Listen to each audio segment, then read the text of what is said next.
بسم اللہ الرحمن الرحیم۔ بسم اللہ الرحمن الرحیم۔ الحمد للہ رب العالمین والصلاة والسلام علی اشرف الانبیاء وسید المرسلین۔ فاعوذ باللہ من الشیطان الرجیم۔ رب اشرح لی صدری ویسر لی امری واحلل عقدۃ من لسانی یفقہوا قولی۔ ربنا زدنا علما اللہم فقہنا فی الدین۔ آج کے انشاءاللہ تفسیر القرآن الکریم کے اس درس میں ہم سورۃ التوبہ کی آیت نمبر 73 سے 78 تک، 73 سے 78 تک کا مطالعہ کریں گے۔ اور آج کی ان آیات میں جو بنیادی طور پر موضوع ہے وہ اصل میں منافقین ہی کے تعلق سے ہے۔ تو یہ سب باتیں انشاءاللہ منافقین کے تعلق سے آج کے درس میں ہوں گی، جن میں سب سے پہلا ایک جو سب ٹاپک ہمارے سامنے ہے، اس میں اللہ رب العزت نے کفار اور منافقین دونوں کو ایک جگہ پر گنا ہے، اور ان دونوں ہی سے جہاد کا حکم اور ان سے سختی کرنے کا حکم اللہ رب العزت نے ارشاد فرمایا ہے۔ اسی طرح منافقین کی اللہ رب العزت نے سازشیں ان کو بے نقاب کیا ہے، اور پھر اللہ رب العزت نے انہی آیات میں منافقین کی جو احسان فراموشی اس کا ذکر فرمایا، اور پھر آخر میں چل کے منافقین کی سزا اور ان کو یہ سزا کس جرم میں دی گئی ہے اللہ رب العزت نے ان کا تذکرہ فرمایا ہے۔ تو آغاز کرتے ہیں سب سے پہلے آیات کا ترجمہ اور تلاوت سے۔ اعوذ باللہ من الشیطان الرجیم۔ یا ایہا النبی جاہد الکفار والمنافقین واغلظ علیہم ومأواہم جہنم وبئس المصیر۔ یحلفون باللہ ما قالوا وَلَقَدْ قَالُوا كَلِمَةَ الْكُفْرِ وَكَفَرُوا بَعْدَ إِسْلَامِهِمْ وَهَمُّوا بِمَا لَمْ يَنَالُوا وَمَا نَقَمُوا إِلَّا أَنْ أَغْنَاهُمُ اللَّهُ وَرَسُولُهُ مِنْ فَضْلِهِ فَإِنْ يَتُوبُوا يَكُ خَيْرًا لَهُمْ وَإِنْ يَتَوَلَّوْا يُعَذِّبْهُمُ اللَّهُ عَذَابًا أَلِيمًا فِي الدُّنْيَا وَالْآخِرَةِ وَمَا لَهُمْ فِي الْأَرْضِ مِنْ وَلِيٍّ وَلَا نَصِيرٍ۔ تو آیت نمبر یہ 73 سے 74 تک ان دو آیات کی تلاوت آپ کے سامنے تھی۔ اب ترجمہ کچھ یوں ہے، یا ایہا النبی، یا ایہا، یہ اصل میں یا ہی کی طرح ہوتا ہے، اور یا آپ سب جانتے ہیں کہ اے کے معنی میں استعمال ہوتا ہے، لیکن ایہا یہ یا سے ہٹ کر یہ بعض اوقات قرآن مجید میں یا عربی زبان میں استعمال ہوتا ہے۔ تو اس کا مقصد کیا ہے، یا اور یا ایہا میں کیا فرق ہے؟ تو یہ جان لیں کہ جب بھی یا کے بعد جو اسم آ رہا ہے، یعنی جس کو پکارا جا رہا ہے، اگر وہ الف لام سے شروع ہوتا ہو، یعنی وہ اگر وہ پراپر ناؤن ہو، الف لام، جیسے یہاں پر النبی میں نبی کے شروع میں الف لام لگا دیا گیا ہے، تو اس لیے یہاں پر یا کی بجائے یا ایہا کہا گیا ہے۔ یعنی دونوں میں اصل میں معنی میں کوئی فرق نہیں، یا اور یا ایہا ایک ہی ہیں۔ یا ایہا صرف وہاں پر استعمال ہوگا جہاں پر اس کے بعد جو اسم ہے وہ الف لام سے شروع ہوتا ہو، اور اگر الف لام نہیں ہے تو پھر یا استعمال ہوتا ہے۔ تو یہاں پر النبی اس کے بعد آ رہا ہے،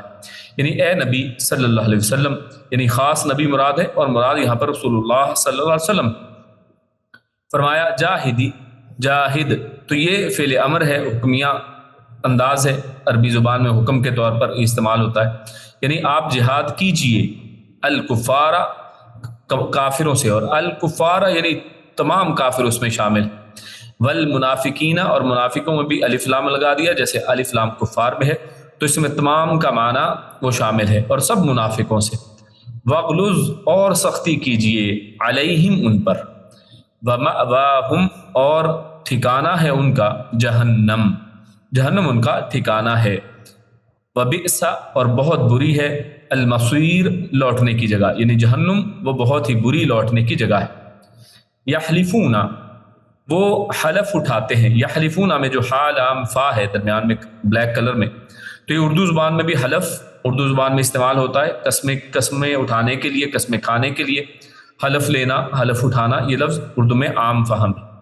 یحلفون، وہ سب قسمیں کھاتے ہیں، باللہ، اللہ کی، ما نہیں، قالو ان سب نے کہی یا ان سب نے کہا، یعنی وہ قسمیں اس بات پر کھاتے ہیں کہ انہوں نے کچھ نہیں کہا. وَلَقَدْ اور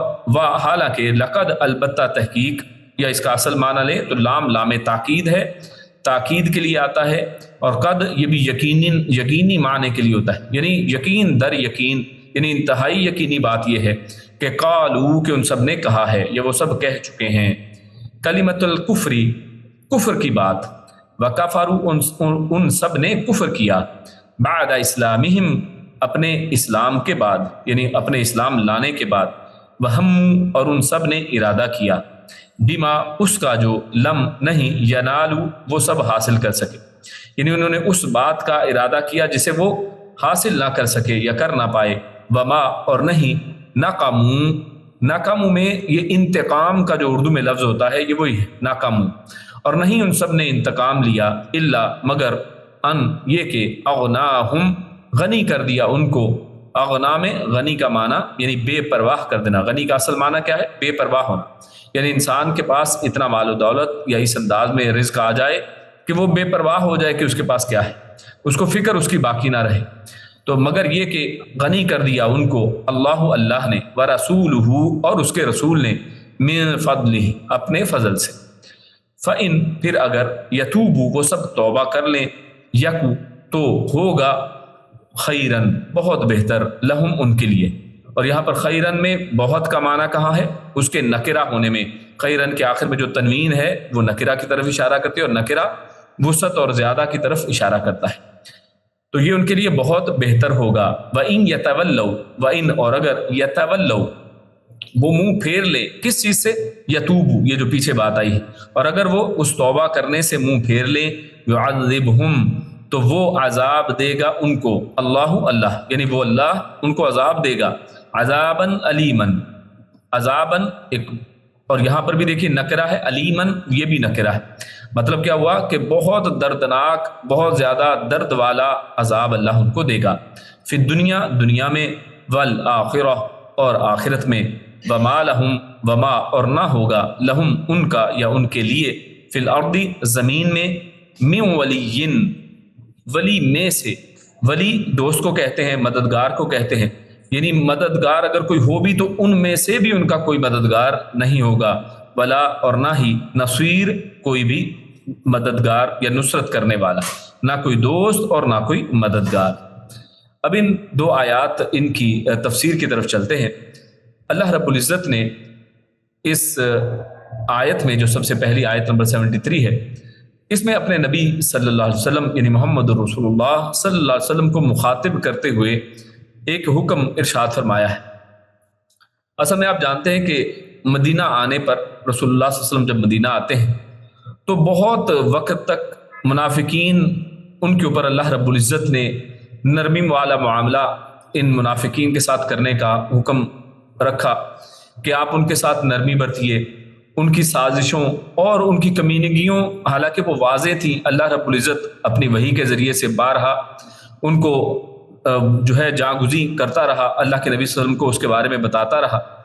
مگر اس کے باوجود اللہ رب العزت نے درگزر کا حکم دیا کہ آپ ان سے نرمی برتیں، ان سے درگزر کریں، ان سے حسن سلوک کریں.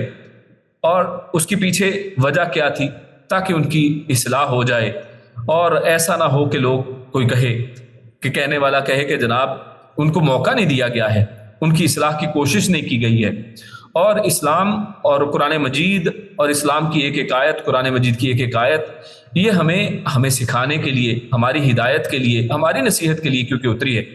تو اس میں ہمارے لیے بھی اصل میں ایک نصیحت سب سے بڑی یہ ہے کہ جب بھی کچھ لوگوں کے ساتھ ہم معاملہ کریں تو ہمیں احسان والا معاملہ ہی کرنا چاہیے، درگزر ہی کرنی چاہیے، اور چاہے ان کی اپنی سازشیں جیسی بھی ہوں لیکن کوشش کرے انسان کہ ان کی اصلاح کی کوشش ہو. لیکن جب کوئی چیز حد پار کر جاتی ہے، جب ان کی سرکشی، یہ منافقین جو تھے ان کی سرکشی جب بڑھی،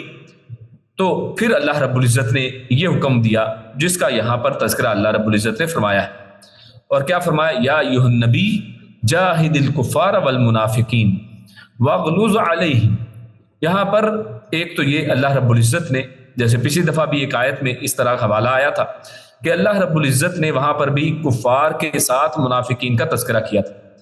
آپ جانتے ہیں کہ منافقین اس دنیا کے اندر مسلمانوں کے اندر گنے جاتے ہیں، کیونکہ دکھنے میں تو مسلمان ہیں، ان کی دلی حالت صرف اللہ کے علاوہ کسی کو نہیں پتہ،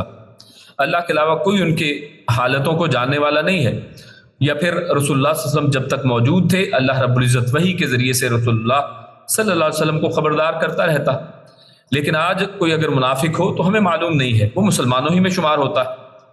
ہاں، آپ اس کی نشانیوں سے، اس کے کرتوتوں سے، اس کی حرکتوں سے آپ اس کو پہچان سکتے ہیں کہ یہ حرکتیں منافقوں جیسی ہیں، لیکن واضح طور پر کہا نہیں جا سکتا ہے۔ اس لیے دنیا میں دکھنے میں وہ مسلمانوں کے ساتھ ہیں، لیکن اللہ رب العزت نے ان کی حرکتوں کی وجہ سے، غور کیجئے ان کے ساتھ جو معاملہ کرنا ہے اس کے حوالے سے اللہ نے کیا فرمایا کہ آپ منافقوں کے ساتھ بھی کفار والا ہی معاملہ کریں۔ تو لہٰذا یہاں پر منافقوں کے ساتھ کفار والا معاملہ کیسے کیا جائے گا؟ یہ ان کی انہی نشانیوں کے ذریعے سے پہچان کر، کہ اگر آپ کو پتہ چلتا ہے کہ فلاں لوگ جو ہیں ان کے اندر یہ منافقوں والی حرکتیں پائی جاتی ہیں، جن کا آگے بھی تذکرہ آئے گا اور دیگر پہلے بھی قرآن مجید کے مختلف جو ہے تفاسیر کے اندر، دروس کے اندر ہم ان کا تذکرہ بارہا کر چکے ہیں، اور آپ بھی سنتے رہتے ہیں علماء سے کہ منافقین کی رسول اللہ صلی اللہ علیہ وسلم نے بھی اور قرآن مجید میں بھی تفصیل کے ساتھ ان کی نشانیاں آئی ہیں، حتیٰ کہ قرآن مجید کا جب آغاز ہوتا ہے تو اللہ رب العزت نے سورۃ البقرہ کے پہلے ہی رکوع کے اندر تینوں جو گروہ دنیا کے اندر پائے جاتے ہیں، یعنی مسلمان، مومن، متقی، اور پھر اس کے بعد جو کافر ہے، اور پھر منافقین کا تذکرہ، تینوں کا تذکرہ ایک ہی جگہ پر کر دیا ہے۔ حتیٰ کہ سورۃ البقرہ کے اندر تو منافقین کا جب تذکرہ شروع کیا ہے تو پھر اس کو تفصیل سے اللہ رب العزت نے ذکر کیا ہے، اور ان کی اچھی طرح سے پول وہاں پر بھی کھولی ہے۔ اور سورۃ التوبہ کے اندر تو آپ جانتے ہیں کہ پچھلے کئی دروس سے ہم ان منافقین ہی کے بارے میں، ان کی صفات، ان کی حرکات کے بارے میں ہم پڑھ رہے ہیں۔ تو ان حرکات اور ان جو ہے علامات کے ذریعے سے منافقین کو جب پہچان لیا جاتا ہے تو اللہ رب العزت نے پھر اس پر فرمایا ہے کہ اب ان کے ساتھ کرنا کیا ہے۔ اب نرمی والا معاملہ مزید نہیں ہوگا، اور اب درگزر کی بجائے سختی اور پھر جو ہے ان کا بندوبست کرنے کا وقت آ گیا ہے کہ اب ان کا بندوبست کر دیا جائے۔ اس لیے اب تک آپ صلی اللہ علیہ وسلم ان کو جو حکم تھا کہ نرمی کا معاملہ کریں، جو معاملہ آپ کرتے رہے اسے اب ختم کیجئے، اور ان کے ہر قصور پر اب سختی سے گرفت کیجئے۔ تو یعنی یہاں پر یہ پتہ چلتا ہے کہ انسان جو ہے وہ معاملات کو دیکھ کر اور حالات کے مطابق اس کے مطابق فیصلہ کرے، کہ جیسے شروع میں نرمی کا معاملہ تھا تو اس کا بھی حکم ہمیں قرآن و سنت سے، رسول اللہ صلی اللہ علیہ وسلم کی سیرت سے مل گیا کہ آپ لوگوں کے ساتھ نرمی کا معاملہ کریں، لیکن اگر ان کے حالات نہ بدلیں، اگر ان کی حرکتیں نہ بدلیں تو پھر ان کے ساتھ سختی بھی بڑھتی جا سکتی ہے۔ اور اس کے لیے اس آیت میں 2 لفظ استعمال ہوئے ہیں، جاہد کا لفظ ہے، یعنی ان کے ساتھ جہاد کیجئے، ان کے ساتھ جو ہے سختی برتی، اور سختی کے لیے خصوصی لفظ بھی وَغْلُظْ عَلَيْهِمْ، یعنی ان کے ساتھ جو اب سختی والا اور شدت والا معاملہ کیا جائے۔ اب اس آیت سے معلوم ہوا کہ منافقین وہ صریح کفر کا اگر اظہار کریں اور اس پر قائم رہیں تو کفار کی طرح ان سے بھی جہاد بالسیف کیا جائے گا، اور ابن جریر طبری رحمہ اللہ نے اسی کو ترجیح دی ہے اس حالت کو، کہ اگر وہ اپنے کفر کو بڑا واضح کر دیں، ان کے اندر کی جو باتیں ہیں وہ باہر آپ کے سامنے آنا شروع ہو جائیں، ان کی دلی کیفیات آپ کے اوپر واضح ہونا شروع ہو جائیں، تو پھر ان کے ساتھ سختی برتی جائے گی، جہاد بالسیف ان کے ساتھ کیا جائے گا، ان کے ساتھ پھر قتال کیا جائے گا۔ اور یعنی جہاد کا معنی وہ صرف نفس والا جہاد نہیں رہے گا، بلکہ ان کے ساتھ سیف کے ساتھ جو ہے تلوار کے ساتھ یا سختی کے ساتھ ان کے ساتھ جہاد کیا جائے گا۔ ہاں، دوسری بات اپنی جگہ پر ہے کہ اگر وہ کفر کے اظہار کے بعد اگر وہ اس بات سے مکر جائیں، یعنی جب ان سے پوچھ گچھ کی جائے، ان کے ساتھ جو ہے معاملات کو طے جب کیا جا رہا ہو، تو پھر اگر وہ کہیں کہ جناب ہم تو ایسا کہنے والے نہیں ہیں، اپنی باتوں سے جو آپ تک خبریں پہنچی اگر ان سے جو ہے ان سے اظہار، یعنی وہ کہتے کہ ہم نے یہ ایسی بات نہیں کی ہے، وہ اگر مکر جاتے ہیں تو پھر ان پر سختی کی جائے گی۔ ہاں، ان کے ساتھ جہاد اور قتال والا معاملہ نہیں کیا جائے گا، زبان سے ان کو طعن اور ملامت کی جائے گی، تلوار سے قتال نہ کیا جائے۔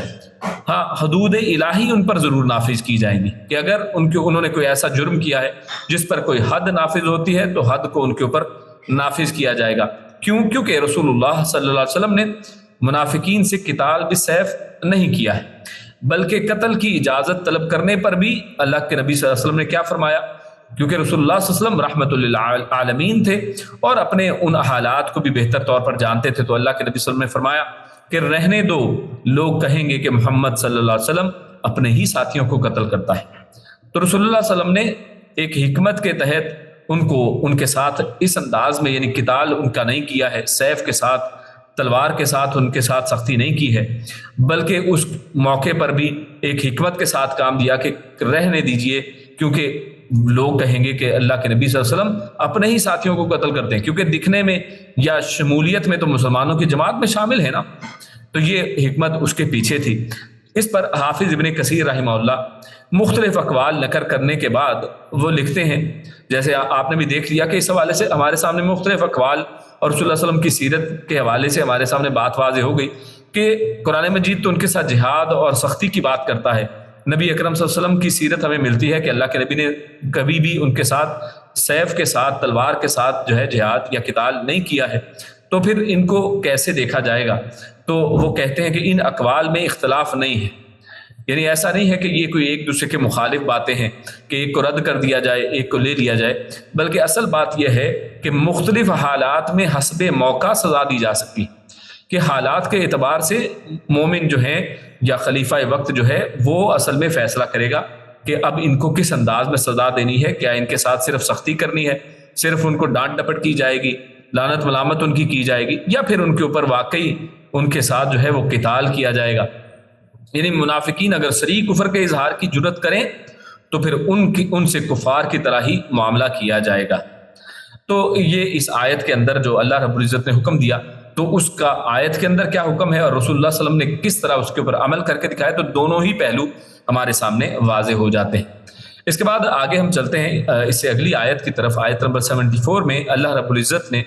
ارشاد فرمایا کہ یحلفون باللہ ما قالوا، کہ ان سب نے جو بات کہی تھی اس کے اوپر وہ قسمیں کھاتے ہیں۔ تو یہ بات کیا تھی اور یہ باتیں کیا کیا کرتے تھے، تو آپ جانتے ہیں پہلے بھی ہم نے اس موضوع کے اوپر سورۃ التوبہ ہی کی جو ہے آیات کے اندر یہ چیزیں پڑھ رکھی ہیں کہ منافقین اپنی نجی مجلسوں میں، محفلوں میں وہ مختلف طرح کی کفریہ باتیں مسلمانوں کے حوالے سے، اسلام کے حوالے سے، رسول اللہ صلی اللہ علیہ وسلم کی ذات مبارکہ کے حوالے سے وہ کرتے رہتے تھے، مگر جب بھی ان کا پردہ چاک ہوتا اور راز اگر فاش ہوتے تو یہ جھوٹی قسمیں کھا لیا کرتے تھے اور مکر جاتے تھے یہ لوگ۔ تو جب گواہیوں سے بات ثابت ہو جاتی تو بہانہ بنا لیتے تھے، یعنی پہلی بات تو مکر ہی جاتے، اور اگر کسی وجہ سے گواہ مل گئے اور گواہوں کے حوالے سے بات بھی ثابت ہو جاتی تو پھر کیا کرتے، بہانہ بنا لیتے تھے کہ ہم تو ہنسی مذاق اور دل لگی میں ایسی باتیں کر رہے تھے، جیسے پچھلے درس میں ہمارے سامنے یہ باتیں آئی تھیں، اور وہ اپنی قسموں کو بطور ڈھال استعمال کیا کرتے تھے۔ تو اسی بات کو اللہ رب العزت نے دوبارہ یہاں پر دہرایا ہے کہ وہ جو بھی کہتے تھے اس کے اوپر قسمیں کھا لیتے تھے، یعنی ان کے اندر ایک بری عادت کیا تھی اور ان کی ایک کبھی حرکت ہمارے سامنے آتی ہے۔ منافقوں کی نشانی یا علامتوں میں سے ایک نشانی یہ آتی ہے کہ وہ قسمیں کھاتے ہیں، اور قسمیں زیادہ کھانے والا کیا ہے، اپنے جھوٹ کو چھپانے کی کوشش کرتا ہے، تو یہ ان کی ایک صفت ہے۔ اسی طرح وَلَقَدْ قَالُوا كَلِمَةَ الْكُفْرِ وَكَفَرُوا بَعْدَ إِسْلَامِهِمْ، اللہ رب العزت فرماتا ہے کہ یہ بات تو حالانکہ یقینی ہے، اور لقد کا لفظ اللہ نے استعمال کیا ہے، یعنی جس میں دو یقین ہے، لام بھی یقین کا اور تاکید کا لام ہے، اور قد یہ بھی یقین کی طرف اشارہ کرتا ہے، تو مطلب یعنی یہ انتہائی یقینی بات تو یہ ہے کہ قالوا کلمۃ الکفر، کہ انہوں نے کفر والی بات اصل میں کر لی ہے، وکفروا بعد اسلامہم، اور انہوں نے اپنا اسلام جو ظاہر کیا، اور یہاں پر اسلام سے مراد وہ دلی اسلام نہیں ہے، اس کے اوپر بھی پچھلی دفعہ ہم نے بات چیت کی تھی کہ اصل میں ان کا اسلام بھی اصل میں صرف ظاہری اسلام ہے، کہ جو انہوں نے مسلمانوں کے اوپر ظاہر کیا کہ ہم بھی مسلمان ہیں، تو اللہ فرماتا ہے کہ انہوں نے جو اپنا ظاہری اسلام بھی ہے اس کے بعد کفر اصل میں کر لیا ہے، یعنی ان کی دل کی بات وہ چھپی نہیں رہی بلکہ اس کو واضح کر چکے ہیں۔ تو اصل میں یہ جو انہوں نے بات کیا کی تھی، کہ ان کی یہ جو کفریہ بات کیا تھی، تو وہ کفر کی بات یہ کیا تھی، اس حوالے سے کوئی ایک اسپیسیفک بات نہیں ہے، اس کی کوئی صراحت نہیں ہے کہ یہاں پر اللہ رب العزت نے کس خاص کسی بات کی طرف اشارہ کیا۔ کیوں؟ کیونکہ یہ ان کی کوئی ایک بات ہوتی تو پھر اس کی طرف اشارہ کیا جاتا، اصل میں ان کی تو یہ عادت ہی یہ تھی کہ وہ ایسی کفریہ باتیں کہتے ہی رہتے تھے، اور یہ ان کی ایک عادت تھی، تو کوئی ایک واقعہ نہیں تھا، کوئی ایک بات نہیں تھی، کوئی ایک شخص نہیں تھا، بلکہ تمام منافقین یا اکثر منافقین اور سبھی کا یہی اصل میں یہ رویہ اور وتیرہ تھا، اور ان لوگوں نے مختلف موقعوں پر کفر کی باتیں کی تھیں۔ اور یہاں مثال کے طور پر صرف ایک واقعہ نقل کیا جاتا ہے اس آیت کے تعلق سے، جو سورۃ المنافقون میں مختصر طور پر اور صحیح بخاری اور مسلم میں کچھ تفصیل سے بیان ہوا ہے، اور وہ واقعہ کچھ یوں ہے جس کا بخاری اور مسلم کے حوالے سے ہم آپ کے سامنے پیش کر رہے ہیں کہ زید بن ارقم رضی اللہ تعالیٰ عنہ وہ بیان کرتے ہیں کہ میں ایک لڑائی میں تھا، تو میں نے عبداللہ بن ابی، اور یہ عبداللہ بن ابی کون ہے؟ یہ منافقین کا سردار ہے، سب سے بڑا منافق یہ عبداللہ بن ابی ہی تھا، جس کا نام لے کر سب کو پتا تھا۔ تو زید بن ارقم رضی اللہ تعالیٰ بیان کرتے ہیں کہ میں ایک لڑائی میں تھا، تو میں نے عبداللہ بن ابی سے سنا، وہ کہہ رہا تھا، اس کا قول کیا تھا کہ ان لوگوں پر خرچ نہ کرو، یعنی مسلمانوں پر خرچ نہ کرو جو اللہ کے رسول کے پاس ہیں، یہاں تک کہ وہ لوگ منتشر ہو جائیں جو آپ کے ارد گرد ہیں، اور یہ کہ ہم اگر مدینہ واپس پہنچ گئے تو جو زیادہ عزت والا ہے وہ ذلیل تر کو نکال دے گا۔ یعنی اس طرح کی گھٹیا جو باتیں ہیں اس نے مسلمانوں کے حوالے سے، رسول اللہ صلی اللہ علیہ وسلم کے حوالے سے یہ بات چیت کی، اور صحابہ کرام کے حوالے سے بات چیت کی کہ ان صحابہ کرام کے اوپر خرچ نہ کیا جائے، ان مجاہدین کے اوپر خرچ نہ کیا جائے، اور اسی طرح کہا کہ ہم واپس جب جائیں گے تو پھر عزت والا ذلیل کو نکال دیں گے۔ اپنے آپ کو عزت والا سمجھ رہے ہیں اور مسلمانوں کو، مومنوں کی جماعت کو وہ ذلیل کہہ رہے ہیں، تو ایسی جو ہے گفتار ان کی تھی، ایسی بد زبانی وہ کیا کرتے تھے۔ تو زید بن ارقم وہ بیان کرتے ہیں کہ میں نے یہ بات اپنے چچا عمر رضی اللہ تعالیٰ عنہ سے بیان کی، اور انہوں نے رسول اللہ صلی اللہ علیہ وسلم سے اس کا ذکر کیا، تو آپ صلی اللہ علیہ وسلم نے مجھے بلایا، میں نے آپ کو یہ بات بیان کر دی۔ رسول اللہ صلی اللہ علیہ وسلم نے عبداللہ بن ابی اور اس کے ساتھیوں کی طرف پیغام بھیجا، یعنی بلایا ان کو بھی کہ ہاں بھائی یہ تمہارے بارے میں خبر آئی ہے تو پھر کیا بات ہے، تو ان کی طرف پیغام بھیجا، تو وہ سب قسمیں کھا گئے کہ انہوں نے یہ بات نہیں کہی، تو رسول اللہ صلی اللہ علیہ وسلم نے مجھے جھوٹا قرار دے دیا۔ اب غور کیجیے، کیونکہ وہ منافقین جو ہیں وہ آ کر وہ تو اللہ کی قسمیں کھا رہے ہیں، تو اس کے اوپر وہ بہت سے لوگ آئے اور بہت سے لوگوں نے قسمیں کھائیں، تو اللہ کے نبی نے یعنی ایویڈنس کی بنیاد کے اوپر جو بھی ابھی اس کے اوپر جو ہے دلائل کی روشنی میں زید بن ارقم کو کہا کہ آپ کی بات درست نہیں ہے۔ تو زید بن ارقم کہتے ہیں کہ مجھے ایسی فکر لاحق ہوئی جو مجھے کبھی لاحق نہ ہوئی تھی، تو میں گھر میں بیٹھ گیا۔ میرے چچا نے کہا تم نے یہ کیا چاہا کہ رسول اللہ صلی اللہ علیہ وسلم نے تمہیں جھوٹا قرار دیا اور تم پر ناراض بھی ہوئے؟ تو پھر اللہ تعالیٰ نے سورہ منافقون نازل فرما دی۔ رسول اللہ صلی اللہ علیہ وسلم نے میری طرف آدمی بھیجا اور یہ سورت پڑھی اور فرمایا زید اللہ تعالیٰ نے تمہیں سچا قرار دیا ہے، یعنی اللہ رب العزت نے ان کے یعنی ان کی بات کو سچ ثابت کرنے کے لیے اللہ نے وحی اتاری ہے، سورۃ المنافقون اتار دی، اور اللہ رب العزت نے واضح کر دیا کہ یہ لوگ منافق ہیں اور یہ لوگ جھوٹے ہیں، اور زید جو ہیں وہ زید بن ارقم یعنی وہ اصل میں سچے ہیں، تو اللہ رب العزت نے اصل میں ان کو سچا قرار دے دیا۔ تو اس طرح سے یہ بات واضح ہو۔ تو یہ کلمات الکفر لیکن یقینی طور پر کوئی ایک واقعہ ہے، ایسی بات نہیں ہے، اس حوالے سے ان کے کلمات جو ہیں کفریہ وہ بے شمار ہیں، ان میں سے ایک واقعہ جو بیان کیا گیا ہے وہ آپ کے سامنے پیش کر دیا گیا۔ اس کے بعد اللہ رب العزت ارشاد فرماتا ہے وَهَمُّوا بِمَا لَمْ يَنَالُوا، یعنی انہوں نے اب ایک ایسی بات کا ارادہ کیا، ایک ایسی چیز کا ارادہ کیا کہ جو اصل میں حاصل نہیں کر سکی۔ اب اس چیز سے ایک تو یہ بات پتہ چلتی ہے کہ انہوں نے کوئی نہ کوئی سکیم، کوئی نہ کوئی ارادہ، کوئی نہ کوئی ایسی جو ہے سازش وہ تو گھڑی تھی، لیکن اللہ رب العزت نے ان کی سازش کو ناکام کر دیا، وہ نامراد ہوئے۔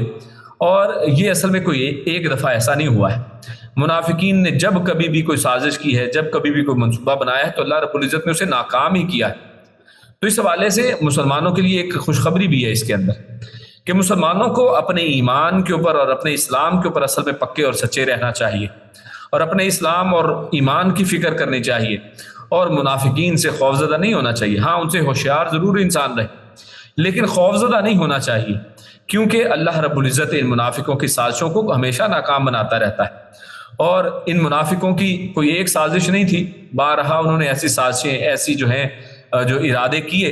تو ان ارادوں میں سے چند ارادے جن کی مثالیں ہمارے سامنے ہیں کہ وہ رسول اللہ صلی اللہ علیہ وسلم کو قتل کرنا چاہتے تھے اور اسلام کو جڑ سے اکھاڑ پھینکنا چاہتے تھے، لیکن کیا ایسا ہوا؟ الحمدللہ ایسا نہیں کر سکے۔ مجاہدین کے مالی ذرائع بند کرنا چاہتے تھے، جیسے پیچھے حدیث صحیح بخاری مسلم کی آئی کہ ان کے اوپر خرچ نہ کرو، تو وہ مالی ذرائع ان کے بند کرنا چاہتے تھے، لیکن اللہ رب العزت نے ایسا بھی نہیں ہونے دیا۔ یہودیوں کو مدینہ میں آباد دیکھنا چاہتے تھے، عبداللہ بن ابی کو تاج سلطانی پہنانا چاہتے تھے، اور مسلمانوں کے خلاف مسجد ضرار کا مورچہ بنانا چاہتے تھے۔ یہ سب مختلف ان کی یعنی مثالیں ہیں، چند مثالیں آپ کے سامنے کہ جو انہوں نے ارادے کیے۔ اسی طرح تبوک میں رومیوں کے ہاتھوں مسلمانوں کا نام و نشان مٹتا ہوا دیکھنے کے خواہشت رکھتے تھے یہ لوگ، جیسے سورۃ التوبہ کے شروع میں ہم یہ چیزیں پڑھ آئے ہیں۔ لیکن سب منصوبوں میں وہ ناکام اور نامراد ہمیشہ رہے، اور آخری حد جس تک وہ پہنچے وہ جنگ تبوک سے واپسی پر آپ کے قتل کا منصوبہ تھا۔ یعنی جس کے بارے میں یہاں پر آپ کہہ سکتے ہیں کہ اگر اس کو یہاں پر شامل کر لے تو وہ بھی ہو سکتا ہے، ورنہ یہ بہت سے مختلف ارادے جو ہیں، مختلف سازشیں ان کے ہمیشہ وہ رہیں، لیکن اللہ رب العزت ہمیشہ ہی ناکام کرتا رہا، بشمول یہ تبوک کی سازش کے بھی۔ تو جنگ تبوک سے واپسی پر انہوں نے رسول اللہ صلی اللہ علیہ وسلم کو اصل میں قتل کا ایک منصوبہ بنایا۔ اب یہ منصوبہ کس طرح تھا؟ تو اس حوالے سے کچھ تفاصیل اس طرح سے ہیں کہ جب جنگ تبوک سے واپسی ہوئی تو راستے میں عقبہ جو ہے وہ ایک بلند اور دشوار گزار اور تنگ جگہ تھی، عقبہ جس کو کہتے ہیں۔ رسول اللہ صلی اللہ علیہ وسلم نے اعلان کروا دیا کہ آپ اس راستے سے جائیں گے، کہ رسول اللہ صلی اللہ علیہ وسلم اس راستے سے گزریں گے، اور اس لیے ادھر سے کوئی اور نہ جائے، ادھر سے کوئی اور نہیں جانا چاہیے، رسول اللہ صلی اللہ علیہ وسلم صرف یہاں سے گزریں گے تاکہ ایک خاص حفاظت کا ایک بندوبست ہو جائے۔ تو چند منافقین نے اس حکم کی خلاف ورزی کرتے ہوئے اس مقام پر آپ کو قتل کرنے کا منصوبہ بنایا، یعنی نہ صرف حکم کی خلاف ورزی کی کہ رسول اللہ صلی اللہ علیہ وسلم صرف وہاں سے جائیں گے، انہوں نے منصوبہ یہ بنایا کیونکہ رسول اللہ وہاں سے جا رہے ہوں گے تو ہم وہاں پر آپ صلی اللہ علیہ وسلم کو نعوذ باللہ قتل کر دیں گے، تو اس کا ایک منصوبہ انہوں نے تیار کیا۔ چنانچہ صحیح مسلم کی اس حدیث سے اس واقعے پر روشنی پڑتی ہے جس میں آتا ہے کہ ابو طفیل بیان فرماتے ہیں کہ عقبہ والے لوگوں میں سے ایک شخص اور حذیفہ رضی اللہ تعالیٰ عنہ، حذیفہ کون؟ رسول اللہ صلی اللہ علیہ وسلم کے خاص رازدار جو ہیں، ان کے درمیان کچھ تلخ کلامی ہو گئی، تو وہ کہنے لگا کہ میں تمہیں قسم دے کر پوچھتا ہوں کہ وہ عقبہ والے کتنے آدمی تھے۔ یعنی ایک شخص اور حذیفہ رضی اللہ تعالیٰ کی جب تلخ کلامی ہوتی ہے تو وہ شخص جو ہے حذیفہ رضی اللہ تعالیٰ سے پوچھتا ہے کہ میں تمہیں قسم دے کر پوچھتا ہوں کہ وہ عقبہ والے لوگ جو تھے جنہوں نے سازش بنائی تھی وہ کتنے آدمی تھے۔ تو حذیفہ رضی اللہ تعالیٰ نے کچھ گریز کیا، یعنی وہ بتانا نہیں چاہتے تھے کیونکہ اللہ کے نبی صلی اللہ علیہ وسلم نے راز دیا تھا ان کو۔ تو لوگوں نے کہا کہ جب وہ پوچھ رہا ہے تو آپ اسے بتا دیں، تو انہوں نے پھر فرمایا کہ ہمیں بتایا جاتا تھا کہ وہ 14 تھے، اگر تو بھی ان میں شامل تھا تو یہ لوگ 15 ہو گئے، یعنی وہ ہمیں بتایا جاتا تھا کہ 14 تھے، اگر تو بھی ان میں شامل تھا تو یہ لوگ 15 ہو گئے، اور میں اللہ کی قسم کھا کر گواہی دیتا ہوں کہ ان میں سے 12 تو دنیا کی زندگی میں اور اس دن جب گواہ پیش ہوں گے دونوں جہاں میں اللہ تعالیٰ اور اس کے رسول صلی اللہ علیہ وسلم کے دشمن ہیں۔ یعنی کیا بتایا کہ 12 جو ہیں ان 15 میں سے انہوں نے کہا کہ 12 تو دنیا کی زندگی میں اور آخرت میں، یعنی جب گواہ پیش ہوں گے دونوں جہانوں میں، وہ اللہ اور اس کے رسول کے دشمن یہاں پر بھی ہیں اور وہاں پر بھی ہوں گے۔ باقی رہے 3 تو انہوں نے معذرت کرتے ہوئے کہا تھا کہ نہ ہم نے رسول اللہ صلی اللہ علیہ وسلم، یعنی وہ جو 3 لوگ ہیں انہوں نے کیا کہا تھا؟ معذرت کرتے ہوئے کہا کہ نہ ہم نے رسول اللہ صلی اللہ علیہ وسلم کے اعلان کرنے والے کو سنا تھا اور نہ ہمیں معلوم ہو سکا کہ ان لوگوں کا ارادہ کیا ہے۔ یعنی انہوں نے پھر بہانہ بنا لیا، بہانہ اور عذر پیش کیا، وہ کیا کہ ہم نے تو اعلان ہی نہیں سنا تھا کہ یہاں سے جانا نہیں ہے، اور نہ ہمیں معلوم ہو سکا کہ ان لوگوں کا ارادہ کیا ہے۔ تو یہ اس حدیث کے الفاظ ہیں، اور بہقی کی دلائل النبوہ میں ہے کہ رسول اللہ صلی اللہ علیہ وسلم کے ساتھیوں حذیفہ بن یمان اور عمار بن یاسر رضی اللہ تعالیٰ عنہ نے انہیں دیکھ کر للکارا تو وہ بھاگ گئے، کیونکہ ان کا منصوبہ خفیہ نہ رہ سکنے کی وجہ سے ناکام ہو گیا تھا، تو وہ لوگ اصل میں بھاگ گئے۔ اسی طرح صاحب ہدایت المستنیر نے دلائل النبوہ کے حوالہ دے کر اسے صحیح لغیر ہی قرار دیا ہے، یعنی یہ حدیث صحیح ہے، صحیح لغیر ہی یہ بھی صحیح حدیث کی ایک قسم ہے، اور اس روایت سے ایک اور صحیح مسلم کی جو حدیث ہے جو آگے آ رہی ہے اس کی بھی وضاحت ہوتی ہے، اور اس حدیث میں اس طرح ہے کہ رسول اللہ صلی اللہ علیہ وسلم نے فرمایا کہ میری امت میں سے 12 منافق ایسے ہیں جو نہ جنت میں جائیں گے اور نہ اس کی خوشبو پائیں گے۔ یہ دیکھیں نا، اوپر کی حدیث میں بھی 12 منافقین کی بات حضرت حذیفہ سے آئی، تو اس حدیث میں بھی وہی بات آ رہی ہے، رسول اللہ صلی اللہ علیہ وسلم خود فرما رہے ہیں کہ میری امت میں سے 12 منافق ایسے ہیں جو نہ جنت میں جائیں گے اور نہ اس کی خوشبو پائیں گے، حتیٰ کہ اونٹ سوئی کے ناکے سے گزر جائے، یعنی یہ ناممکن ہونے والی بات ہے۔ ان میں سے 8 کے لیے تو پھوڑا کافی ہوگا جو آگ کا چراغ ہوگا، یعنی یہ جہنم کے اندر ان کو ایک سزا کا ذکر ہے جو ان کے کندھوں میں نکلے گا یہاں تک کہ ان کے سینوں میں نمودار ہوگا، یعنی آگ کا ایک پھوڑا ہے جو کندھے سے داخل ہوگا اور سینے سے نکلے گا، سینے سے نمودار ہوگا۔ اور یعنی یہ اس واقعے کے پس منظر میں یعنی کس طرح سے انہوں نے سازش کی، یہ ایک روایت ہمیں ملتی ہے۔ اب اس کے بعد اللہ رب العزت ارشاد فرماتا ہے وَمَا نَقَمُوا إِلَّا أَنْ أَغْنَاهُمُ اللَّهُ وَرَسُولُهُ مِنْ فَضْلِهِ۔ اب اللہ رب العزت یہاں پر آیت کے اس حصے میں ان کے یہ جو حرکتیں ہیں، ان کی یہ جو سازشیں ہیں، ان کے طرف جو ہے اللہ رب العزت اصل میں اپنی ناراضگی کا اظہار کرتے ہوئے ان کے اس انتقام، یہ کیونکہ وہ انتقام اصل میں مسلمانوں کے ہمیشہ پیچھے پڑے رہتے تھے، جیسے کوئی انتقام لینا ہو، تو اس انتقام کی وجہ اللہ رب العزت اور اس کے حوالے سے بتا رہے ہیں کہ جبکہ اللہ رب العزت نے تو ان کو غنی کر دیا تھا، اللہ رب العزت نے تو ان کو وہ کچھ عطا کیا تھا کہ جو ان کے پاس نہیں تھا۔ آپ جانتے ہیں کہ جب رسول اللہ صلی اللہ علیہ وسلم ہجرت کر کے مدینہ تشریف لاتے ہیں تو اس سے پہلے مدینہ کی حالت کیا تھی؟ ان یہودیوں کی حالت کیا تھی؟ یہ خستہ حالت تھی ان کی، اور مدینہ کوئی معروف شہر نہیں تھا ایسا کہ جناب بڑا کوئی پھلتا پھولتا شہر ہو، بلکہ یثرب کے نام سے، ایک بیماری کے نام سے مشہور یہ شہر تھا۔ تو اللہ کے نبی صلی اللہ علیہ وسلم کے آنے کے بعد اللہ رب العزت نے اس شہر کو وہ برکت عطا کی ہے، اس میں وہ فضل عطا کیا ہے، ان یہودیوں کو ان کو بھی اللہ رب العزت نے غنی کر دیا، اپنا فضل عطا کیا ہے۔ تو ہاں ہونا تو یہ چاہیے تھا کہ وہ اللہ کا شکر ادا کرتے، تو اس لیے اللہ رب العزت نے ایک اس انداز میں بات کی ہے کہ ہونا تو یہ چاہیے تھا کہ وہ شکر ادا کرتے، لیکن انہوں نے کیا کیا ہے؟ انہوں نے تو انتقام لینا شروع کر دیا ہے۔ یہ کس چیز کا انتقام لے رہے ہیں؟ یعنی یہ بات اصل میں کرنے کا ایک انداز ہے عربی زبان میں، تو اصل میں تو یہ بات اس طرح سے کی جا رہی ہے کہ اصل میں یہ کس چیز کا انتقام ہے، انتقام لینے کی کیا وجہ ہے؟ حالانکہ اللہ رب العزت نے تو ان کے اوپر احسان والا معاملہ کیا ہے جس کے اوپر ان کو شکر گزار ہونا چاہیے۔ اللہ رب العزت نے تو ان کو تنگ دستی سے نکال کر خوشحال بنا دیا ہے، تو یہ اصل میں تو معاملہ ہونا چاہیے تھا۔ لیکن ان لوگوں کا رویہ تو بالکل اپوزٹ ہے کہ یہ لوگ تو مسلمانوں کے اور خصوصاً رسول اللہ صلی اللہ علیہ وسلم کے تو پیچھے پڑے ہوئے ہیں، اللہ کے نبی صلی اللہ علیہ وسلم کے اور مسلمانوں کے خلاف ہمیشہ سازشیں کرتے رہتے ہیں، جبکہ اللہ کا فضل اور اللہ رب العزت نے جو ان کے اوپر رحم و کرم والا معاملہ کیا ہے، اور رسول اللہ صلی اللہ علیہ وسلم نے خصوصاً ان کے ساتھ جو نرمی والا معاملہ کیا ہے، ان کو تو چاہیے تھا کہ اپنی حالت کو درست کر لیتے اور اپنی اصلاح کر لیتے۔ فَإِن يَتُوبُوا، اس لیے اس کے آگے اللہ کیا فرماتا ہے؟ فَإِن يَتُوبُوا يَكُ خَيْرًا لَّهُمْ، یعنی اگر وہ توبہ کر لیں تو ان کے لیے بہتر ہے۔ یعنی ابھی بھی دیکھیے اللہ رب العزت ان کو ایک موقع دیتا ہے کہ اب بھی کیا ہے، اگر وہ توبہ کر لیں تو توبہ سے اچھی کون سی بات ہو سکتی ہے؟ تو تفسیر سعدی میں لکھتے ہیں کیونکہ توبہ دنیا اور آخرت کی سعادت کی اساس ہے، کہ دنیا اور آخرت کی اگر کوئی شخص سعادت حاصل کرنا چاہتا ہے، دنیا اور آخرت میں وہ خوش رہنا چاہتا ہے، دنیا اور آخرت کی نعمتیں اگر کوئی شخص حاصل کرنا چاہتا ہے، جیسے یہ منافق بھی چاہتے ہیں کہ جناب یہ دنیا بھی حاصل کر لیں اور آخرت میں بھی یہ سمجھتے تھے کہ ہمارا جو ہے حصہ ہو، تو ان کو پھر کیا چاہیے؟ توبہ کریں۔ یہ توبہ بہت بڑی چیز کا نام ہے، تو اللہ رب العزت نے پھر یہاں پر ان کو ایک دفعہ پھر توبہ کی طرف بلایا بھی ہے، اور توبہ کی آپشن بھی یہاں پر کھلی رکھی ہے۔ آج بھی منافقین کے لیے توبہ کی آپشن کھلی ہے، کیونکہ یہ اب منافقت کا معاملہ اللہ اور ان کے درمیان کا معاملہ ہے، انسانوں کو تو واضح طور پر پتہ نہیں ہوتا ہے، تو ان کو چاہیے کہ اپنے نفاق کو چھوڑ دیں اور توبہ والا راستہ اختیار کریں، کیونکہ یہی اصل میں بہتر ہے۔ وَإِن يَتَوَلَّوْا، پھر اس کے بعد اللہ فرماتا ہے کہ اگر وہ منہ پھیر لے۔ اچھا یہ کس چیز سے منہ پھیرنا ہے؟ یہ اصل میں اسی توبہ سے منہ پھیرنا ہے، جس کی طرف اللہ بلا رہا ہے اس راستے سے منہ پھیرنا ہے، جو خیر کا راستہ ہے، جو اسلام کا راستہ ہے۔ تو اگر وہ توبہ اور انابت سے منہ موڑ لیں، دنیا میں ان کے لیے اللہ نے کیا فرمایا؟ يُعَذِّبْهُمُ اللَّهُ عَذَابًا أَلِيمًا فِي الدُّنْيَا وَالْآخِرَةِ، تو اللہ رب العزت ان کے لیے اللہ نے ایک دردناک عذاب رکھا ہے، اور یہ دردناک عذاب صرف دنیا میں نہیں، یہ آخرت میں بھی ہے، اور دنیا دونوں کے اندر یہ محیط ہے۔ تو یہ بہت بڑے عذاب کی یہاں پر نوید سنائی گئی، کیونکہ عموماً جو عذاب اور عذابًا علیمہ کی نسبت آتی ہے زیادہ تر آخرت کے اعتبار سے آتی ہے، لیکن اللہ رب العزت نے ان منافقوں کے حوالے سے فرمایا کہ اگر یہ پھر بھی باز نہیں آتے، اگر وہ پھر بھی توبہ نہیں کرتے ہیں، تو دنیا اور آخرت میں ان کو دردناک عذاب جو ہے وہ ہے ان کے لیے اللہ نے تیار کر رکھا ہے۔ وَمَا لَهُمْ فِي الْأَرْضِ مِنْ وَلِيٍّ وَلَا نَصِيرٍ، اور ان کے لیے پھر نہ دنیا کے اندر، اس زمین کے اندر کوئی دوست بھی نہیں واقعی بچے گا۔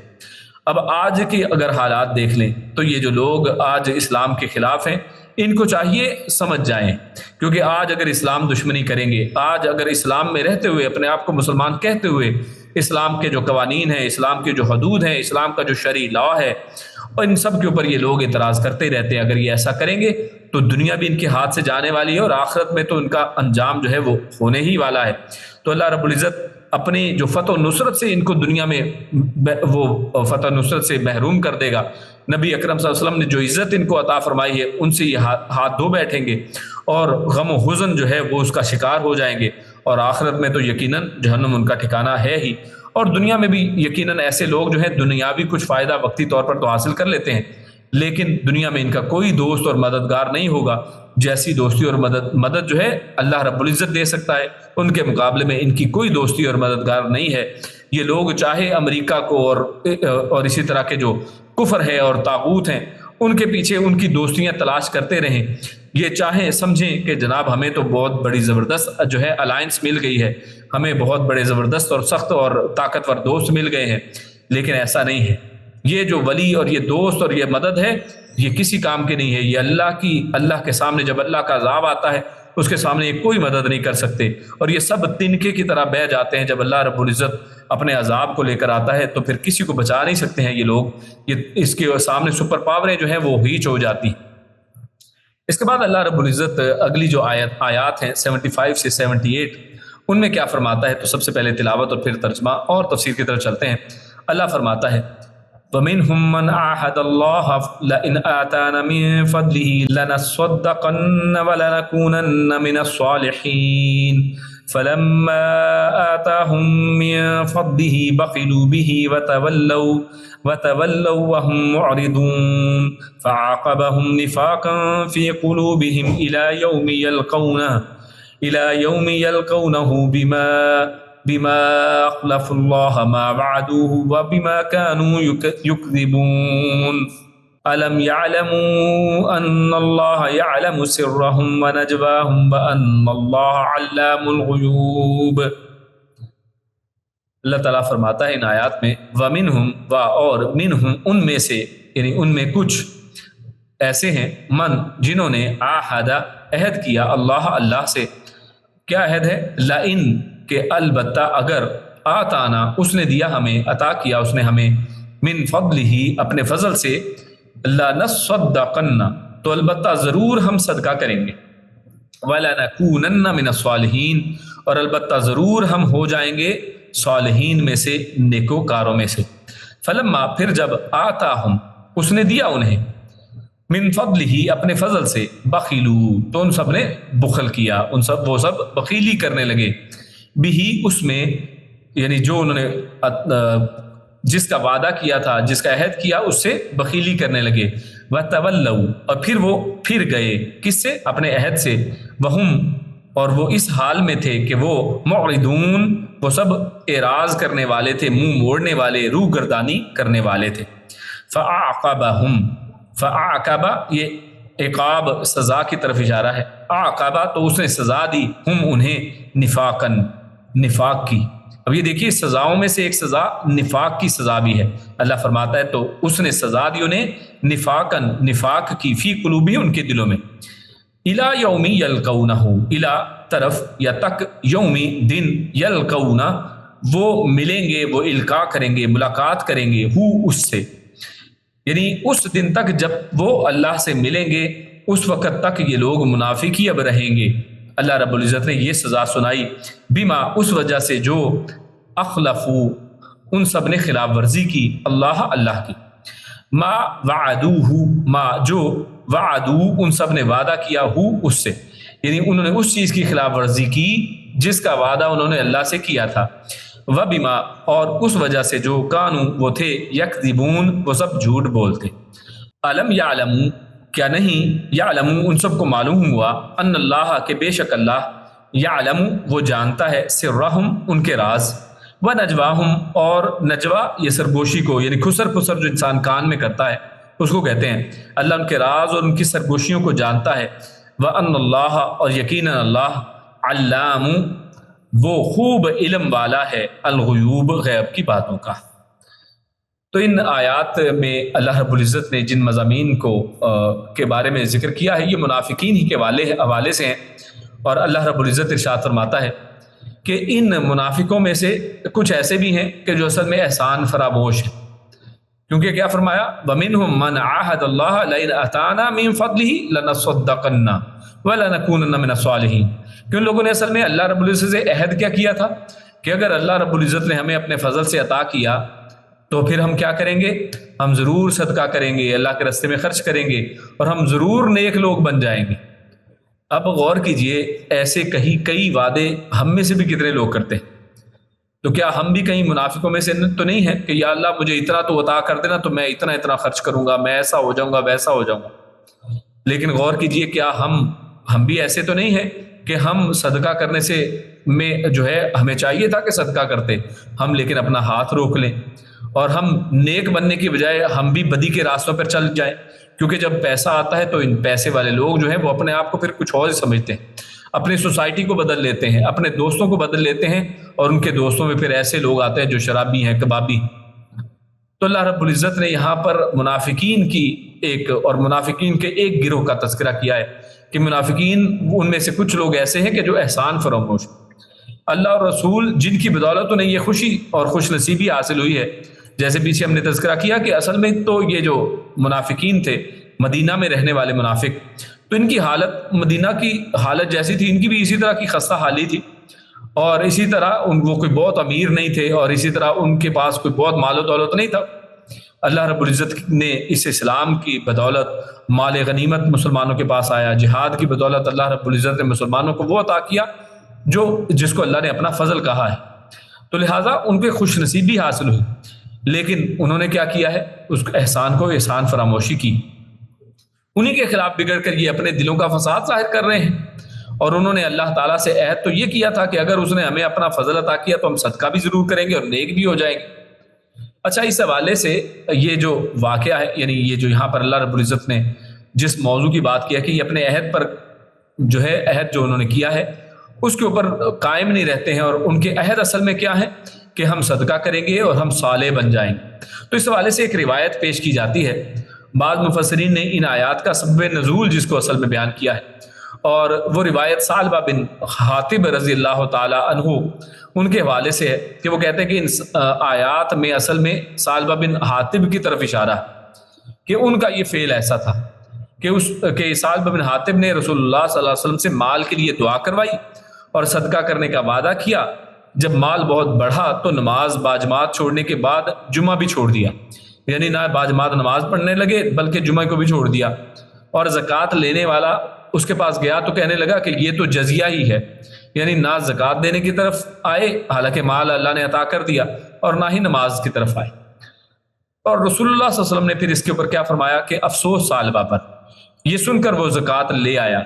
یعنی یہ جب سنا اس نے تو یہ زکوٰۃ لے کے آ گیا، مگر آپ نے قبول کرنے سے انکار کر دیا۔ آپ کے بعد ابوبکر، پھر عمر، پھر عثمان رضی اللہ علیہ اجمعین نے بھی قبول کرنے سے انکار کیا۔ اسی حالت میں وہ عثمان رضی اللہ عنہ کے عہد میں فوت ہو گیا۔ تو یہ ایک روایت جو ہے یہ پیش کی جاتی ہے کہ اس سے مصداق جو ہیں یہاں پر جس کا تذکرہ کیا گیا ہے اس منافق سے مراد ثعلبہ بن حاطب ہے، لیکن اہل علم نے اس روایت کا شدید رد کیا ہے، یعنی یہ جو روایت ہے یہ اس کا رد کیا گیا ہے اور واضح کیا ہے کہ اس کی کوئی بھی سند صحیح نہیں ہے، یعنی یہ روایت اصل میں سندن بالکل ضعیف روایت ہے۔ ابن حزم رحمہ اللہ نے فرمایا کہ یہ قصہ باطل ہے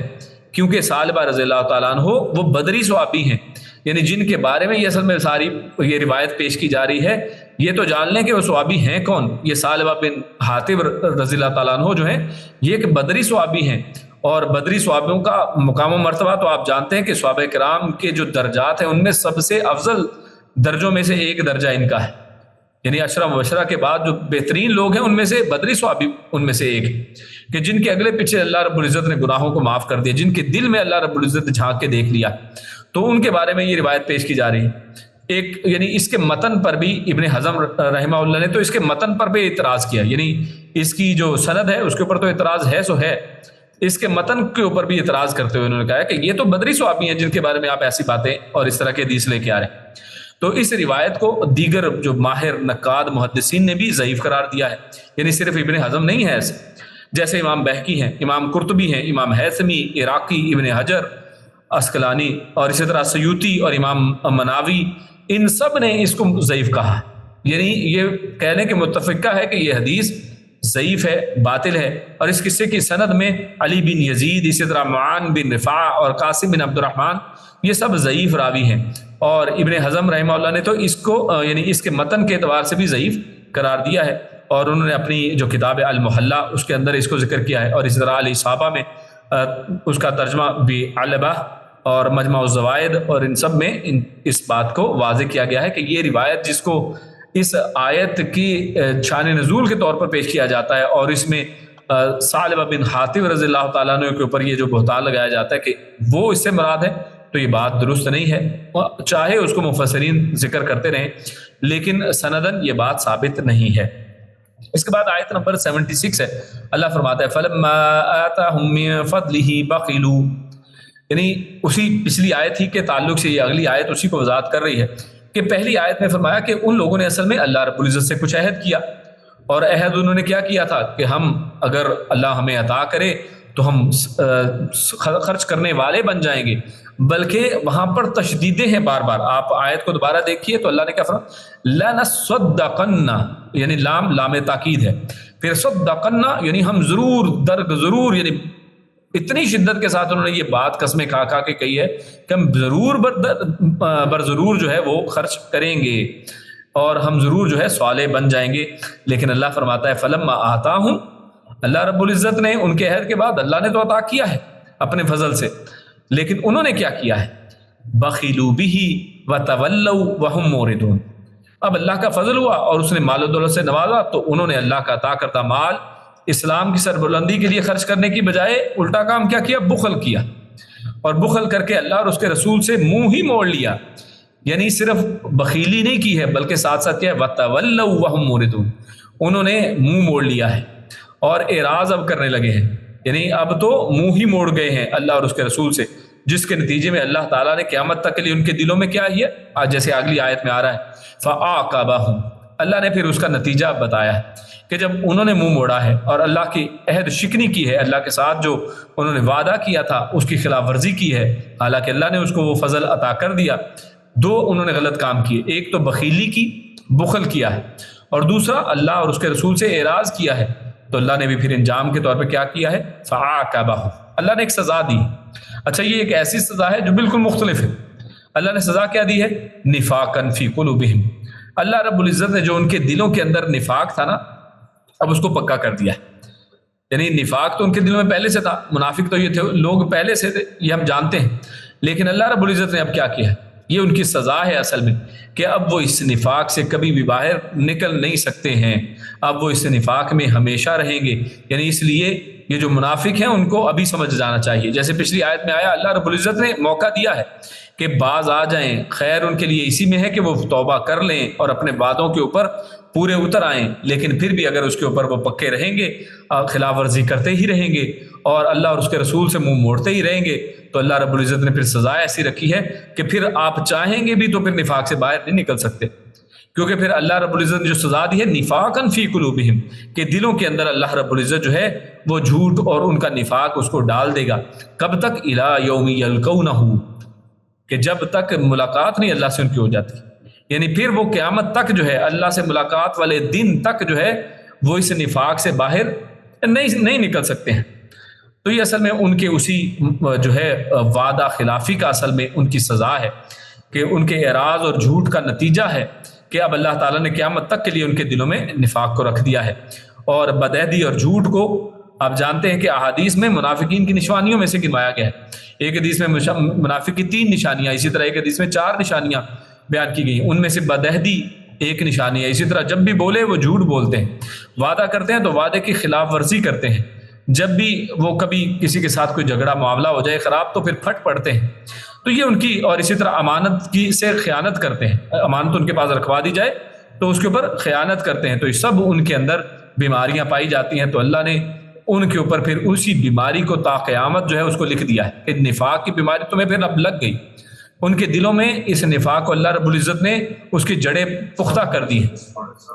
اور وجہ کیا ہے، بما اخلف اللہ رب العزت نے کوئی اپنی طرف سے کوئی ظلم نہیں کیا ہے، بلکہ یہ وجہ کیا ہے، کیونکہ انہوں نے خلاف ورزی کی ہے اللہ کی، ما وعدوہ، انہوں نے خود ہی وعدہ کیا تھا، اللہ رب العزت نے کوئی وعدہ، انہوں نے خود وعدے کیے کہ جناب ہم ایسا ایسا کریں گے، وَبِمَا كَانُوا يَكْذِبُونَ، اور دوسرا ان کا گناہ کیا تھا جس جرم کی وجہ سے ان کے ساتھ ایسا ہو رہا ہے؟ ایک تو وعدہ خلافی ہے، اور دوسرا وہ جھوٹ بولنے والے ہیں، بِمَا كَانُوا يَكْذِبُونَ، کیونکہ وہ جھوٹ بولنے والے ہیں۔ تو ان دو وجوہات کی بنا پر اللہ رب العزت نے ان کو یہ نفاق کی سزا سنائی ہے۔ اس کے بعد اللہ فرماتا ہے عالم یعلمون، کیا نہیں ان سب کو معلوم، ان اللہ یعلم سرہم و نجواہم، یعنی یہ منافقت اصل میں یہ سوچتے کیسے ہیں؟ اللہ رب العزت نے ان کے دماغ کی حالت بتائی ہے کہ کیا ان کو سمجھ نہیں آتی؟ کیا ان کو علم نہیں ہے اس بات کا کہ اللہ رب العزت وہ ان کے راز، سرہم جو خفیہ چیزیں ہیں ان کے راز ہیں، و نجواہم اور ان کی جو خفیہ باتیں ہیں جو ایک دوسرے کے کان میں وہ کرتے ہیں، جس کو کسی تیسرے شخص کو جس کا علم نہیں ہوتا ہے، اللہ رب العزت وہ جانتا ہے۔ کیا ان کو یہ پتہ نہیں ہے اس چیز کا؟ وَأَنَّ اللَّهَ عَلَّامُ الْغُيُوبِ، اور اللہ رب العزت غیب کی باتوں کو جاننے والا ہے، کیا ان کو اس بات کا کوئی علم نہیں ہے؟ تو یہ اصل میں منافقین کے لیے سخت ڈراوے والی بات ہے کہ یعنی کس طرح سے یہ ایسے باتیں کر لیتے ہیں۔ تو منافقین کو اللہ رب العزت نے اس آیت میں سخت ڈرایا ہے کہ کیا انہیں معلوم نہیں کہ اللہ تعالیٰ ان کے دل کے راز اور سرگوشیاں سب جانتا ہے، اور وہ تمام غیبوں کو بخوب اور بہت خوبی سے جاننے والا ہے۔ کیا یہ اس سے بھی اپنی دلی حالت چھپا سکیں گے؟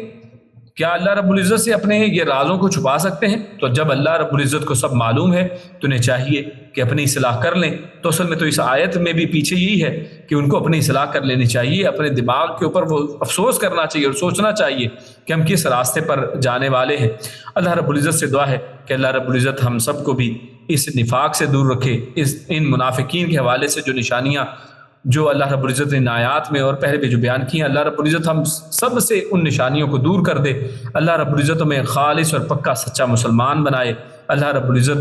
ہم لوگوں کو سچ بولنے کی توفیق دے، ہم لوگوں کو نفاق کے جو موٹی موٹی نشانیاں جیسے عہد شکنی ہے اس سے اللہ رب العزت دور کر دے۔ اللہ رب العزت اللہ اور اس کے رسول کی سچی محبت، اللہ اور اس کے رسول کی جو ہے اطاعت ہمیں نصیب فرمائے، اور جس کا یہاں پر ذکر کیا بما کانوا یکذبون، یہ کذب، یہ جھوٹ، یہ بہت بڑی بیماری ہے۔ اللہ رب العزت ہم سب کو اس بیماری سے محفوظ رکھے، اور اللہ رب العزت کو ہم حاضر جانے کہ وہ اللہ رب العزت ہمارے غیبوں کو جاننے والا ہے، کہ ہر وقت وہ ہمیں دیکھ رہا ہے، ہماری ہر بات کا علم رکھنے والا ہے۔ ہم جو خفیہ باتیں کرتے ہیں، ہم جو چھپ کر باتیں کرتے ہیں، سب چیزوں کو اللہ جاننے والا ہے، تو لہٰذا اس سے ہم ڈر جائیں، اللہ رب العزت کا ڈر ہمارے دلوں میں آ جائے۔ اللہ رب العزت سے دعا ہے کہ اللہ رب العزت ہمیں نیک عمل اور اچھی سمجھ کی توفیق عطا فرمائے۔ سبحان ربک رب العزت عما یصفون وسلام علی المرسلین والحمد للہ رب العالمین۔ جزاکم اللہ خیرا وبارک اللہ فیکم۔ جی اس کے بعد ہمارا یہ کوئز ہے، ہم اس میں آپ کے سامنے کچھ سوال پیش کرتے ہیں۔ سب سے پہلا سوال ہے یا ایھا النبی جاہد الکفار والمنافقین، یعنی منافقین کے ساتھ جہاد اور سختی کی کیا کیا صورتیں تھیں، اس کے حوالے سے بات ہوئی کہ کس صورت میں سختی کرنی ہے یا نہیں کرنی۔ اسی طرح وَلَقَدْ قَالُوا كَلِمَةَ الْكُفْرِ، اللہ رب العزت نے فرمایا کہ انہوں نے کچھ کفر والی کلمات کہے، تو جس کفر کی بات کی طرف اشارہ ہے وہ بات کیا تھی؟ اس طرح وَهَمُّوا بِمَا لَمْ يَنَالُوا، منافقین نے کیا ارادہ کر رکھا تھا جو ناکام ہوا۔ وَمَا نَقَمُوا إِلَّا أَنْ أَغْنَاهُمُ اللَّهُ، یا اللہ نے کس احسان کی طرف اشارہ فرمایا ہے۔ اور آگے ہے وَإِن يَتَوَلَّوْا يُعَذِّبْهُمُ اللَّهُ، تو توبہ سے منہ موڑنے پر منافقین کو کون سی سزائیں سنائی گئی ہیں کہ اگر وہ توبہ سے منہ موڑیں گے تو ان کو فلاں سزائیں ہوں گی۔ وَمِنْهُمْ مَنْ عَاهَدَ اللَّهُ، منافقین نے اللہ سے کس بات کا عہد کیا تھا؟ فَلَمَّا آتَاهُم مِّن فَضْلِهِ بَخِلُوا بِهِ وَتَوَلَّوْا وَهُمْ مُعْرِضُونَ، منافقین نے کیسے بدعہدی کی۔ اور اسی طرح فَعَاقَبَهُمْ نِفَاقًا فِي قُلُوبِهِمْ، اللہ تعالیٰ نے وعدہ خلافی پر کیا سزا سنائی۔ اور آخری سوال ہے کہ عالم یعلموا ان اللہ یعلم سرہم و نجواہم، تو اس جملے سے ایک مسلمان کو کیا رہنمائی ملتی ہے؟